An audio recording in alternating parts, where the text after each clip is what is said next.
तो 4 क्वेश्चन में इस तरह से दिया हुआ कि sec x बराबर 13/5 दिया हुआ है और बोल रहा है कि x lie in the fourth quadrant, x जो है कि चौथे चतुर्थांश में स्थित है, तो sec x के अलावा अन्य जो 5 त्रिकोणमितीय फलन है उसका मान ज्ञात करने के लिए कह रहा है। तो चलिए sec x का वैल्यू दिया हुआ है तो sec x की सहायता से cos x को ज्ञात कर लेंगे, फिर इसी तरह से अन्य जो है सबका वैल्यू ज्ञात कर लेंगे। तो चलिए सबसे पहले sec x दिया हुआ है तो cos x का ज्ञात कर लेते हैं, क्योंकि हम लोग सूत्र जानते हैं कि cos x बराबर 1/sec x होता है। ये क्लास 10th में आप लोग ऐसा फार्मूला पढ़ चुके हैं। तो चलिए वैल्यू बैठाइए, तो 1/sec x के जगह पर हम क्या लिख सकते हैं, तो इसे लिख सकते हैं कि 13/5 sec x का मान बिठा दिए, एक ऊपर वाला जिसे था इसे इसको पलटी मारेंगे तो 5 ऊपर जाएगा और 13 आ जाएगा नीचे, यानी कि 1 गुने 5 करिएगा तो 5 बटा में आ गया 13, यानी कि cos x का वैल्यू हम लोग क्या आ गया 5/13। जब देखिए cos x का वैल्यू मालूम हो गया तो sin x के बिल्कुल आराम से ज्ञात कर सकते हैं। ऐसा फार्मूला है कि sin स्क्वायर x बराबर होता है कि 1 - cos स्क्वायर x, ऐसा फार्मूला है। पीछे हम आप लोग को बता चुके हैं, ऐसा सूत्र है कि sin square theta plus cos square theta बराबर होता है 1। तो यही फार्मूला के आधार पर cos स्क्वायर थीटा को उधर भेज दिए तो हो सकता है इसे कि sin स्क्वायर थीटा बराबर हो सकता है कि 1 - cos स्क्वायर थीटा। तो यही फार्मूला के आधार पर लिख सकते हैं कि sin स्क्वायर x बराबर 1 - cos स्क्वायर x। इस सूत्र के आधार पर हम लिख दिए इसे। अब यहाँ के बाद देखिए इधर से स्क्वायर हटाएगा तो उधर रूट में चेंज हो जाएगा, तो sin x बराबर √1 - cos स्क्वायर x है। तो cos x के जगह पर क्या रख सकते हैं, इसे देखिए cos x का वैल्यू अभी ला है 5/13, तो cos x के जगह पर बैठा सकते हैं 5/13। अब इसको स्क्वायर करिए कि √1 जिसे था इसे 5 का स्क्वायर 25 और 13 के स्क्वायर करिएगा तो हो जाएगा 169। अब इसको एलसीएम लीजिए तो 1 - 1/169 है, सॉरी ऊपर 25 है, 1 के नीचे कुछ नहीं तो 1 है। अब एलसीएम लीजिएगा तो होगा 169।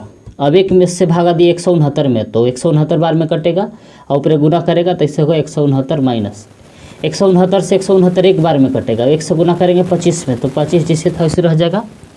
यानी कि एलसीएम ले के देखिए क्या आता है कि √169 में से 25 घटाइएगा तो आएगा ऊपर 44 और बटा में 169। तो घटा उठा के कितना आ गया एलसीएम लेके तैसे कि 144/169।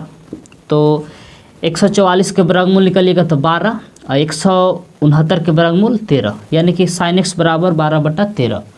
अब देखिए sin x का वैल्यू मालूम हो गया तो cosec x का ज्ञात कर सकते हैं या tan x का भी। sin x और cos x है तो चलिए सबका वैल्यू ज्ञात कर लेते हैं। और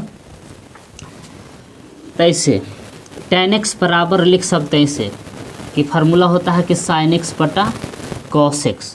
तो sin x का वैल्यू अभी ला है कि 12/13, तो sin x के जगह पर बिठा देंगे 12/13 मेन बटा cos x। तो जहाँ cos x है उसके जगह पर हम क्या लिख सकते हैं, तो ये लिख सकते हैं कि 5/13। तो cos x के जगह पर बिठा दिए 5/13। तो देखिए 13 से 13 कैंसिल, ऊपर आ गया 12 और बटा में आ गया 5। तो tan x के जगह पर बिठा सकते हैं 12/13। अब tan के मालूम है तो cot के भी मालूम कर सकते हैं कि cot x बराबर इसका अपोजिट होता है cos x ऊपर हो जाएगा और sin x नीचे आ जाएगा, इस तरह से। तो cos x के जगह पर बैठा देंगे, अभी देखिए पीछे cos x का मान ला है तो cos x के जगह पर बैठाएंगे 5/13, यानी कि 5/13। फिर है बटा में sin x, तो sin x के जगह पर बैठा सकते हैं 12/13। 12/13 ये देखिए 13 से 13 कैंसिल, ऊपर आ गया 5 बटा में आ गया 12। cot x बराबर क्या लिख सकते हैं, तो 5/12 लिख सकते हैं।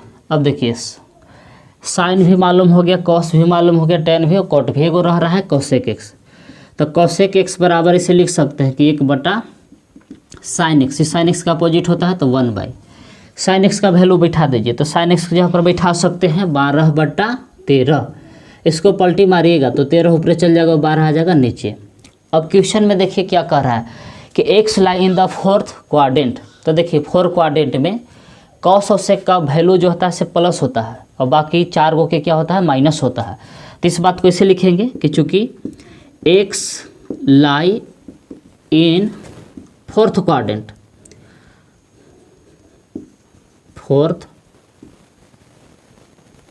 क्वाड्रेंट, इसका मतलब ये हुआ कि x जो है कि चौथे चतुर्थांश में स्थित है, इसलिए ऐसे लिख सकते हैं कि cos x and sec x are positive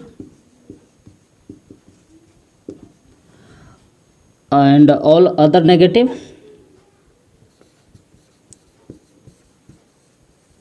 all others are negative. इसका मतलब ये हुआ कि 4 क्वाड्रेंट में यानी कि चौथा चतुर्थांश में cos x और sec x, cos x और sec x का वैल्यू होता है पॉजिटिव होता है, मतलब प्लस होगा, और बाकी चारों के क्या होगा माइनस होगा। तो देखिए sec x का देवे क्या है, पहले ही से प्लस है, तब वो cos x बचल है तो cos x भी प्लस से होगा, बाकी सब का होगा माइनस। तो ऐसे लिखेंगे, पहले sin x बराबर, फिर लिखेंगे cos x, फिर लिखेंगे tan x और फिर लिखेंगे cot x, या इधर ही लोग के लिख देते हैं, 3 को इधर हो गया, 2 को इधर लिख देते हैं, cot x और cosec x। अब देखिए जी, चौथा चतुर्थांश में सिर्फ cos x और sec x का वैल्यू प्लस होता है, यानी कि cos x और sec x पहले से है, ये है, बाकी सबके माइनस होगा, साइन का भी माइनस, tan का भी माइनस, cot का भी माइनस और cosec का भी माइनस, ऑल अदर्स नेगेटिव। एक मतलब यही हुआ कि sec और cos के अलावा सब जो रहेगा से क्या वैल्यू होगा, वो लोग का माइनस होगा। तो चलिए सबका वैल्यू बैठाइए, sin x के जगह पर लिख सकते हैं 12/13, तो sin x की जगह पर लिख दिए 12/13, फिर है cos x, तो cos x की जगह पर बैठा सकते हैं 5/13, 5/13 बैठा दिए, फिर है tan x, तो tan x का वैल्यू देखिए ला है, tan x की जगह पर बैठा सकते हैं 12/13, 12/5। अब cot x, तो cot x की जगह पर बैठा सकते हैं 5/12, 5/12, और cosec x की जगह पर बैठा सकते हैं 13/12, क्या बैठा सकते हैं जी, तो 13/12। तो ये हो गया इसका फाइनल आंसर। आप चाहे तो वीडियो के रोक के इसको नोट कर सकते हैं। तो 5 क्वेश्चन में देखिए इसे दिया हुआ है कि tan x बराबर -5/12 दिया हुआ है, तो बोला है कि x lie in the second quadrant, x जो है कि दूसरे चतुर्थांश में स्थित है, तो अन्य 5 त्रिकोणमितीय फलन का मान ज्ञात करने के लिए कह रहा है, यानी कि tan x के अलावा अन्य जो 5 त्रिकोणमितीय और है त्रिकोणमितीय अनुपात, उसका वैल्यू ज्ञात करने के लिए कह रहा है। तो चलिए सबसे पहले tan x दिया हुआ है, तो sec x का निकल जाएगा और sec x का निकल जाएगा, तो फिर sin x का निकल जाएगा, इसी तरह से सबका वैल्यू निकाल लेंगे। तो चलिए ऐसा फार्मूला हम लोग जानते हैं, पीछे आप लोग को लिखवा चुके हैं कि sec स्क्वायर x बराबर ऐसे लिख सकते हैं कि 1 + tan स्क्वायर x, ऐसा फार्मूला है। तो चलिए इधर से स्क्वायर हटेगा, तो इसे sec x बराबर, इधर स्क्वायर आके रूट में चेंज हो जाएगा, इधर से स्क्वायर उधर जाके रूट में बदल जाता है। तो चलिए अब आगे इसको सॉल्व करते हैं। तो देखिए 1 + tan स्क्वायर x, तो देखिए tan x की जगह पर हम बैठा सकते हैं कि 5/12, देखिए अभी प्लस माइनस छोड़ दे रहे हैं, क्योंकि सेकेंड क्वाड्रेंट में साइन और cosec प्लस होता है, इसके बाद सबका होता है माइनस, तो प्लस और माइनस चेन का हम प्रयोग लास्ट में करेंगे, तो यानी कि माइनस ही चेन छोड़ दे रहे हैं, कि सिर्फ हम ले रहे हैं कितना 5/12। अब इसका स्क्वायर करके देखिए जी, एक जिसे था उसी प्लस, 5 का स्क्वायर करेगा तो 25 और 12 का स्क्वायर करेगा तो 144, इसको स्क्वायर कर दिए। अब इसको एलसीएम लेके देखिए कितना आता है, तो एलसीएम लीजिएगा, कुछ नहीं तो इसके नीचे 1 है, तो एलसीएम हो जाएगा 144 और भागा दीजिएगा 1 से 144 में, तो 144 बार में कटेगा और 144 ऊपर गुना करेगा इसे प्लस।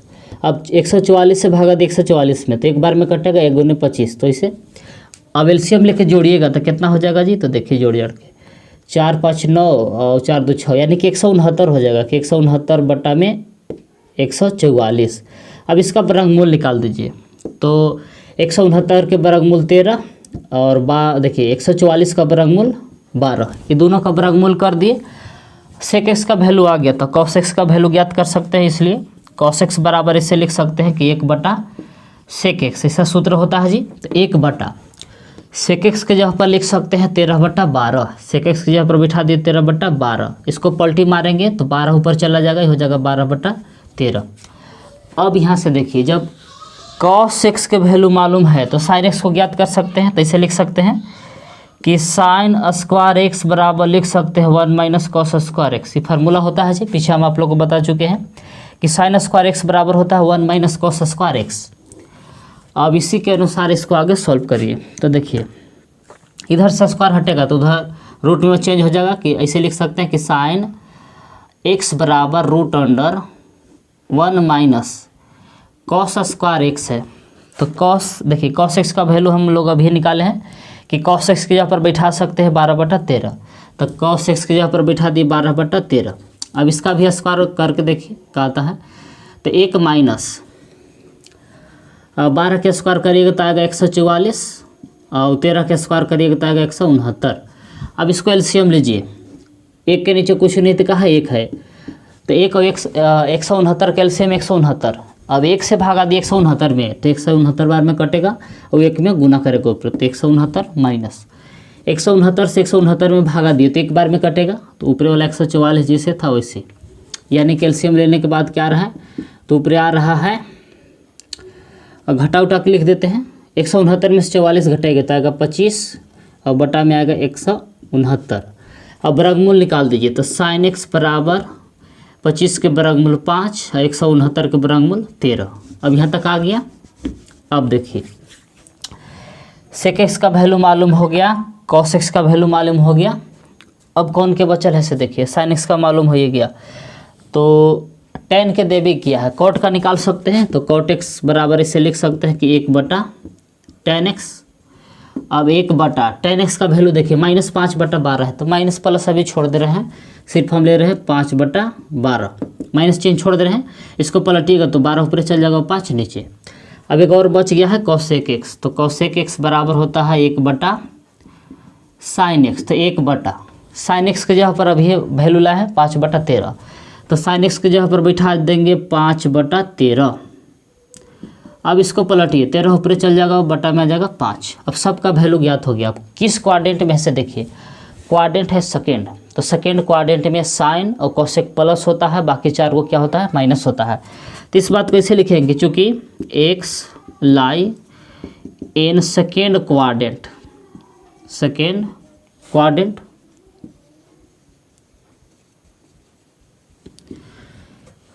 एक्स जो है किस क्वाड्रेंट में है जी, तो सेकेंड क्वाड्रेंट में है, इसलिए sine x and cosec x are positive, यानी कि यही दो का होगा जी पॉजिटिव होगा, और बाकी यही के अलावा जो भी है 4 गो सब क्या होगा नेगेटिव होगा। And all others are negative, यानी कि इसमें प्लस होगा 2 गो, साइन और कोसेक का वैल्यू प्लस होगा, इसके अलावा जो 4 गो है टेन कॉस सेक और कॉट यहनी का वैल्यू का होगा माइनस होगा। तो चलिए अब यहनी के वैल्यू ज्ञात करते हैं, इधर लिख देते हैं। तो देखिए जी यहाँ लिखते हैं पहले 10 का दिया हुआ, तो बचल है कौन साइन एक्स का, यहीं लिख देते हैं इसे कि साइन एक्स का हो जाएगा, फिर कॉस एक्स का होगा, तो 3 को किधर लिख देते हैं, 10 के देवे किया है, तो कॉट एक्स सेक एक्स और कॉसेक एक्स। तो देखिए सेकेंड क्वाड्रेंट में 2 गो प्लस होता है, कौन कौन, तो एक होता है साइन का वैल्यू प्लस होता है, अब एक कॉसेक का वैल्यू प्लस होता है, 2 गो प्लस होता है। अब बाकी सब का वैल्यू क्या होता है सेकेंड क्वाड्रेंट में, तो माइनस, कॉस भी माइनस होगा, कॉट भी माइनस होगा, सेक भी माइनस होगा और टेन भी माइनस होगा, क्योंकि क्वेश्चन में 10 का वैल्यू माइनस में दिया हुआ। तो चलिए सबका वैल्यू बैठाइए बारी बारी से। तो साइन एक्स का वैल्यू यह देखिए है 5/13 है, तो साइन एक्स की जगह पर बैठा दिए 5/13 और कॉस एक्स की जगह पर देखिए क्या रख सकते हैं, तो कॉस एक्स के जगह पर देखिए लाए थे इधर कौन है, हाँ कॉस एक्स की जगह पर 12/13, तो कॉस एक्स की जगह पर बैठा दिए 12/13। अब इसके बाद देखिए कॉट एक्स, तो कॉट एक्स का वैल्यू देखिए यहाँ 12/5 है, तो कॉस एक्स की जगह पर बैठा सकते हैं 12/5। सेक एक्स, तो देखिए सेक एक्स का मान कितना है, तो सेक एक्स का मान ऊपर ही लाया है जी, देखिए 13/12 है, कि एक जगह पर क्या रख सकते हैं, तो 13/12। अब cosec x, तो cosec x का भी वैल्यू ला है, देखिए किधर ला है, हाँ ये देखिए cosec x का मान है 13/5, तो यहाँ पर बिठा दिए 13/5, तो ये हो गया फाइनल आंसर। आप चाहे तो वीडियो को रोक के इसको नोट कर सकते हैं।